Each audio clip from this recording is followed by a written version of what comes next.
বন্ধুরা দেখো রান্না বান্না হচ্ছে। অনেক সকালে উঠেছি, রান্না বান্না প্রায় কমপ্লিটের মধ্যে। এই দেখো এঁচোড় চিংড়িটা হলেই, এটা সেদ্ধ করে রেখেছিলাম আমি আগের থেকেই। এই চিংড়ি মাছ দিয়ে করব, আর এগুলো ভাজবো। এটাও মাছ ভাজা খাবে, এটাও ভাজা খাওয়ার জন্য আর কি কী করেছি দেখাচ্ছি দাদা। এই দেখো উচ্ছে ভাজা, আর এই যে মুগের ডাল দিয়ে চাল কুমড়োর ঘন্ট। এই দেখো শসা লেবু সব কাটা কমপ্লিট, তাতেই রান্নাবান্না করছি। পরে ভাতটা করব, ভাতটা এখনও বসাইনি, রান্না করতে এসেছি অনেক সকালে।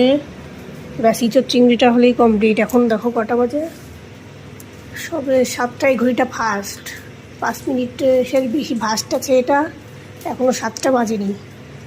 এই দেখো গণেশা দেখো। তা দেখো এই কাতলা মাছটা ছেলের জন্য ভাজা, কাতলা মাছটা ভাজা হয়ে গেছে। ছেলে ঘুমাচ্ছে, সবাই ঘুমাচ্ছে, আমি রান্না করছি। এই দেখো লাল লাল করে ভেজেছি। এবার এটা হচ্ছে চারাপোনা, অল্প করে এনেছিল, এটা শুধু ভাজাই করবো, ভাজা খাবো। চারাপোনা ভাজা। আর এই যে চিংড়িগুলো মোটামুটি বড়ই আছে। এঁচোড় চিংড়ি হবে, গাছের এঁচোড়, আমাদের গাছের নিজস্ব গাছের এঁচোড়। এই দেখো সেদ্ধ করে রেখেছি, বীজ বীজ হয়েছে। আমাদের আবার এরকম দানা দানা হলে পরে সেটাই ভালো খায়, এইগুলো ভালো খায়। শুধু এই এই এই চামড়াগুলো খোসাগুলো ভালো খায় না আমাদের, এইরকম এইগুলো শুধু খায় না আমাদের ভালো। এরকম মশলাটাও করা হয়ে গেছে, মশলাটা করে ঢাকা দিয়ে রেখেছি যাতে নোংরা না পড়ে। আর এখানে আমার আদাটা আছে, আর এখানে আছে তোমার কী বলো, টমেটো আছে, পেঁয়াজ আছে, আর রসুন আছে। সর্ষের তেল দিয়ে করবো এটা, চিংড়িটা টেস্ট হবে ভালো। তাহলে এই যে এই মাছটা ভাজা হয়ে গেল। এবার দিয়েছি দেখো এই মাছটা, চারাপোনা মাছটা ভাজা করব।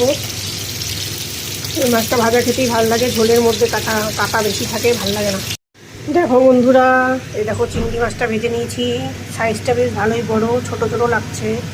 যা সাইজ দেখছো তার থেকে বড়, এর থেকে ছোট সাইজের চিংড়ি দিয়ে ইঁচড় ভালো লাগে।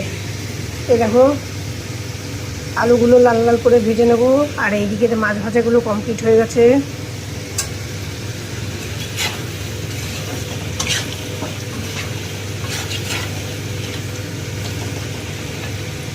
ঘরের মধ্যে অন্ধকার, এখন সবে দেখো 7:30 বাজলো, বাজেনি এখনও, ঘড়িটা ফার্স্ট আছে। আর এই দেখো কষাচ্ছি এখন, এঁচোড় চিংড়ি কষাচ্ছি ভালো করে। এই এঁচোড় চিংড়িটা হলেই রান্নাবান্না কমপ্লিট। দেখো বন্ধুরা, এঁচোড় চিংড়িটা প্রায় হওয়ার মধ্যে, সব কিছু দেওয়া কমপ্লিট। এবার গরম মশলাটা দিয়ে নামিয়ে ফেলবো, ফুটছে দেখো হয়ে এসছে। তারপর আর একটা জিনিস আমার করতে হবে, এরকম পেঁয়াজ কেটে নিয়েছি, ডিম ভুজিয়া করতে হবে ছেলের জন্য। দেখো বন্ধুরা, এই দেখো এঁচোড়টা দেখো, কালার দেখো, একদম মটন কষার মতো হয়েছে। এইভাবে কষা কষা করে রান্না না করলে আমার ছেলে খাবে না। দেখো আর যে ডিম ভুজিয়া করছি, রুটি দিয়ে খাবে, 3টে ডিম একবারে করে রাখছি, সকালে খাবে আর রাত্রে খাবে।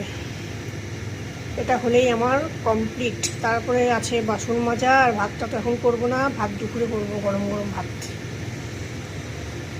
বন্ধুরা ডিম ভুজিয়াটাও কমপ্লিট, আর চাটনিটা আগে করে রেখেছিলাম, একটু জ্বালিয়ে রাখি, নাহলে নষ্ট হয়ে যাবে। সবাই ভালো থেকো, টাটা।